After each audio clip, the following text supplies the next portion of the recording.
As obras no Instituto Acuís-Celenis de Caldas estarán rematadas en abril, esa é cando menos a previsión da Xunta. Esta mañá o conselleiro de Educación visitou o centro para supervisar os avances nos traballos. Aquí o goberno galego está a investir máis de 5,3 millóns de euros nunha obra que Román Rodríguez cualifica de complexa. O Instituto está a sufrir unha ampliación en vertical, engadindo unha nova altura ao edificio. O obxectivo é crear novas aulas para ESO e bacharelato e adaptar o centro ás recomendacións de espazos flexibles e polivalentes maiores, ampliando polo lateral para crear un novo ximnasio de máis de 200 metros cadrados e un porche cuberto.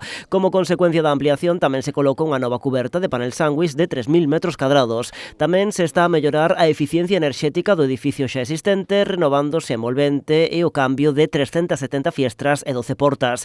No interior estánse a instalar case un milleiro de luminarias LED. A maiores colocáronse 42 módulos de paneis fotovoltaicos. Nestes momentos a intervención está executada ao 70% e agárdase o seu remate pro mes de abril dentro do curso 25-26 tal como estaba previsto. Unha das obras máis importantes de rehabilitación e ampliación que temos en Galicia.